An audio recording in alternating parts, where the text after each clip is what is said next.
ಬೃಹತ್ ಕಾರ್ಯಕ್ರಮವನ್ನು ನಾವು ಆಯೋಜನೆ ಮಾಡ್ತಾ ಇದ್ದೀವಿ. ಅದು 13ನೇ ತಾರೀಕು ಬದಲಿ 14ನೇ ತಾರೀಕು ಮಾಡ್ತಾ ಇದ್ದೀವಿ.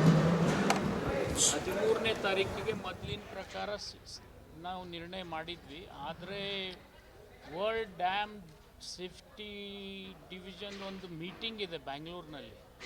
ಸೊ ಆಲ್ ಇಂಡಿಯಾದವರು CW ಸೆಂಟ್ರಲ್ ವಾಟರ್ ಕಮಿಷನ್ದವರು ಬರ್ತಾರೆ, ಜೊತೆಗೆ ಇರಿಗೇಷನ್ ಮಿನಿಸ್ಟರ್ಸು ಬರ್ತಾರೆ ಆಲ್ ಇಂಡಿಯಾದ್ದು, ಮತ್ತು ಸೆಂಟ್ರಲ್ ಇರಿಗೇಷನ್ ಮಿನಿಸ್ಟರ್ಸ್ ಬರೋದ್ರಿಂದ CM ಆ ಕಾರ್ಯಕ್ರಮ ಬೆಂಗಳೂರಿನಲ್ಲಿ ಉದ್ಘಾಟನೆ ಮಾಡಬೇಕಾಗಿದೆ. ಅದನ್ನು ಮಾಡೋದ್ರಿಂದ 13ಅನ್ನು ಬದಲಾವಣೆ ಮಾಡಿ 14ನೇ ತಾರೀಕಿಗೆ ಬೆಳಗ್ಗೆ 11 ಗಂಟೆಗೆ ಶಾರ್ಪ್ ನಾವು ಪ್ರಾರಂಭ ಮಾಡ್ತೀವಿ.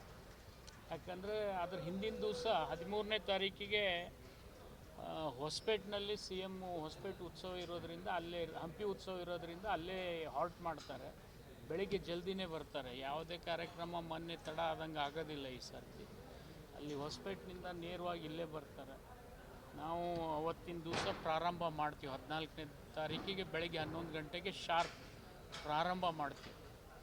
ಸೊ ಪ್ರಥಮ ಹಂತದಲ್ಲಿ ಬೈರೇಗೌಡರು ಉಳಿದೆಲ್ಲ ಮಂತ್ರಿಗಳು ಇಲ್ಲಿ ಇರ್ತೀವಿ. ಅದು DCM CM ಅವತ್ತು ಬರ್ತಾರೆ 14ನೇ ತಾರೀಕಿನ ದಿವಸ.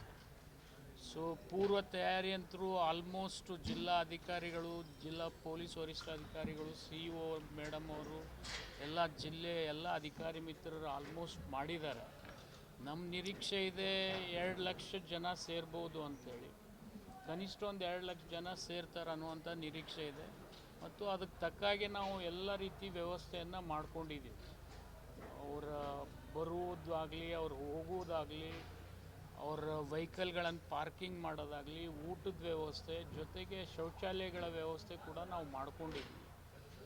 ಇನ್ನು ಕಾರ್ಯಕ್ರಮ ಸರಿಯಾದ ಸಮಯಕ್ಕೆ ಶುರುವಾಗಿ ಕನಿಷ್ಠ 1 ಲಕ್ಷ ಫಲಾನುಭವಿಗಳಿಗೆ ಅವತ್ತು ನಾವು ವಿವಿಧ ಏನು ಕಂದಾಯ ಗ್ರಾಮಗಳಿಗೆ ಸಂಬಂಧಪಟ್ಟಿರ್ತಕ್ಕಂಥ ಎಲ್ಲ ಹಕ್ಕುಪತ್ರಗಳನ್ನು ವಿತರಣೆ ಮಾಡ್ತಕ್ಕಂಥ ಕಾರ್ಯಕ್ರಮ ಇದೆ. ಜೊತೆಗೆ ಬರ್ತಕ್ಕಂಥ ಫಲಾನುಭವಿಗಳಿಗೂ ಕೂಡ ಅಲ್ಲಿ ಜಿಲ್ಲಾಧಿಕಾರಿಗಳು, ಆಯಾ ಜಿಲ್ಲಾಧಿಕಾರಿಗಳು ಬಸ್ಸಿನ ವ್ಯವಸ್ಥೆ ಮಾಡಿದ್ದಾರೆ.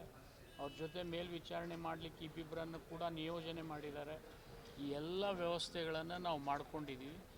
ಜಿಲ್ಲೆಯ ಎಲ್ಲ ಶಾಸಕರು ಅವತ್ತಿನ ದಿವಸ ಇಲ್ಲಿ ಇರ್ತಾರೆ, ಅದ್ರ ಹಿಂದಿನ ದಿವಸ ಇರ್ತಾರೆ. 12ನೇ ತಾರೀಕಿಗೆ ನಾನು ಮತ್ತು ಕಂದಾಯ ಮಂತ್ರಿಗಳು ಪುನಃ ಇಲ್ಲಿ ಬರ್ತೀವಿ. ಬಂದು ಇನ್ನೂ ಏನಾದರೂ ವ್ಯವಸ್ಥೆಯಲ್ಲಿ ಕಮ್ಮಿ ಇದ್ದರೆ ಅದನ್ನು ಕೂಡ ನಾವು ಮೀಟೌಟ್ ಮಾಡ್ಕೊಳ್ತಕ್ಕಂಥ ವ್ಯವಸ್ಥೆ ಮಾಡ್ತಾಯಿದ್ದೀವಿ. ಇದು ಕರ್ನಾಟಕದ ಇತಿಹಾಸದಲ್ಲಿ ನಮ್ಮ ಸರ್ಕಾರ ಬಂದ ಮೇಲೆ 1000 ದಿನದಲ್ಲಿ 2ನೇ ಬೃಹತ್ ಕಾರ್ಯಕ್ರಮ. ಅದು ವಿಶೇಷವಾಗಿ ಕಂದಾಯ ಮಂತ್ರಿಗಳ ನೇತೃತ್ವದಲ್ಲಿ ಕೃಷ್ಣ ಬೈರೇಗೌಡರು ಬಹಳ ಒಳ್ಳೆಯ ಕಾರ್ಯಕ್ರಮಗಳನ್ನು 2 ವರ್ಷದಲ್ಲಿ ಮಾಡಿದ್ದಾರೆ. ಅವರ ಕನಸಿನ ವಿಚಾರಗಳು ಆಲ್ಮೋಸ್ಟು ಇವತ್ತು ಜಾರಿ ಆಗ್ತಾ ಇದ್ದಾವೆ. ಯಾವುದೇ ರೈತ ಇರ್ಬೋದು, ಕಂದಾಯ ಗ್ರಾಮಗಳನ್ನು ಮಾಡೋದಾಗಲಿ, ಹಕ್ಕುಪತ್ರ ವಿತರಣೆ ಮಾಡೋದಾಗಲಿ, ಕೋಡಿ ವಿಚಾರ ಆಗಲಿ, ಎಲ್ಲ ಹಂತ ಹಂತವಾಗಿ ಸರಳೀಕರಣ ಮಾಡಿ ಜನಸಾಮಾನ್ಯರಿಗೆ ನೆಲಕು ಹಾಗೆ ಮಾಡ್ತಕ್ಕಂಥ ಏನು ಅವ್ರ ಚಿಂತನೆ ಇತ್ತು ಅದು ಜಾರಿ ಆಗ್ತಾ ಇದೆ. ಅದರ ಮೊದಲನೇ ಕಾರ್ಯಕ್ರಮ ಹೊಸಪೇಟೆನಲ್ಲಾಗಿತ್ತು, 2ನೇದು ಇವತ್ತು ಹಾವೇರಿಯಲ್ಲಿ ಆಗ್ತಾಯಿದೆ. ಅದು ನಮ್ಮ ಸುದೈವ. ಈ 1000 ದಿನದ ಸರ್ಕಾರದ ಸಾಧನೆಯ ಹಿನ್ನೆಲೆಯಲ್ಲಿ ಈ ಕಾರ್ಯಕ್ರಮ ಹಾವೇರಿಯಲ್ಲಿ ಮಾಡ್ತಾಯಿದ್ದೀವಿ. ಅದರಲ್ಲಿ ವಿಶೇಷವಾಗಿ CM ಅವರು ಮತ್ತು DCM ಅವರು ಇಬ್ಬರೂ ಬರ್ತಾ ಇರೋದ್ರಿಂದ, ಮತ್ತು ಖರ್ಗೆ ಅವರು ಬರ್ಬೋದು, ಅವ್ರಿಗೂ ಕೂಡ ಇನ್ವೈಟ್ ಮಾಡಿದ್ವಿ. 13ನೇ ತಾರೀಕಿಗೆ ಅವ್ರು ಒಪ್ಕೊಂಡಿದ್ರು. ಈಗ 14 ಬದಲಾವಣೆ ಆಗಿರೋದ್ರಿಂದ ಏನಾಗ್ತದೆ ಗೊತ್ತಿಲ್ಲ, ಅವರು ಬಂದರೂ ಬರ್ಬೋದು. ರಾಹುಲ್ ಗಾಂಧಿ ಅವ್ರಿಗೆ ಇನ್ವೈಟ್ ಮಾಡಿದರೆ ಇನ್ನೂ ಕನ್ಫರ್ಮ್ ಆಗಿಲ್ಲ.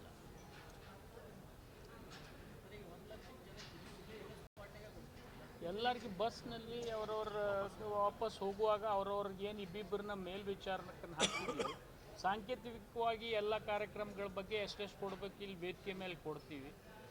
ಕಾರ್ಯಕ್ರಮ ಬಗ್ಗೆ ಎಲ್ಲನೂ ವಿಚಾರಗಳನ್ನು ಪ್ರಸ್ತಾಪ ಮಾಡ್ತಾರೆ. ಕಂದಾಯ ಮಂತ್ರಿಗಳು ಮಾಡ್ತಾರೆ, DCM ಅವರು CM ಅವರು ಮಾಡ್ತಾರೆ. ಮತ್ತು ಯಾವ ಮಂತ್ರಿಗಳು ಮಾತಾಡ್ತಿದ್ರು ಮಾತಾಡ್ಬೋದು. ಆ ದಿವಸ ಈಗ ಇವ್ರ ಲೆಕ್ಕ ಪ್ರಕಾರ 8 ಆಗ್ತಾವೆ, 9 ಜಿಲ್ಲೆ ಆಗ್ತವೆ. ಅಂದರೆ ಮಧ್ಯ ಕರ್ನಾಟಕ ಭಾಗದಲ್ಲಿ ಅಕ್ಕಪಕ್ಕದಲ್ಲಿ ಇರ್ತಕ್ಕಂಥ ಎಲ್ಲ ಫಲಾನುಭವಿಗಳನ್ನು ಇಲ್ಲಿ ಕರಿತಾ ಇದ್ದೀವಿ.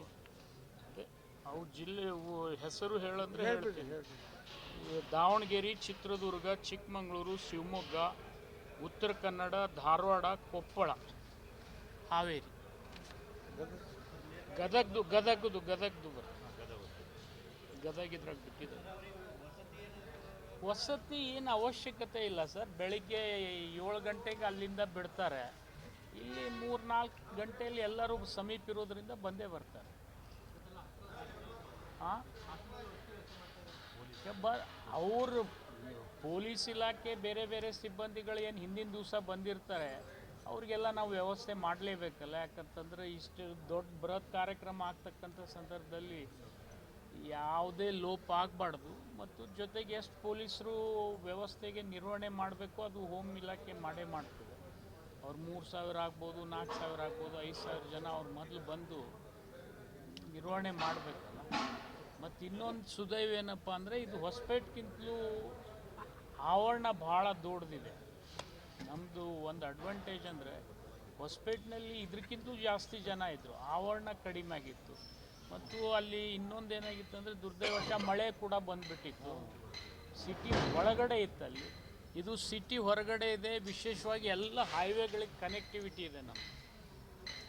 ಇದರಿಂದ ಈ ಕಾರ್ಯಕ್ರಮ ಬಹುತೇಕ ಅಲ್ಲಿಗಿಂತಲೂ ಒಳ್ಳೆ ಮೆರಗನ್ನು ತರ್ತದೆ ಅನ್ನುವಂಥ ಆಶಾಭಾವನೆ ಇದೆ.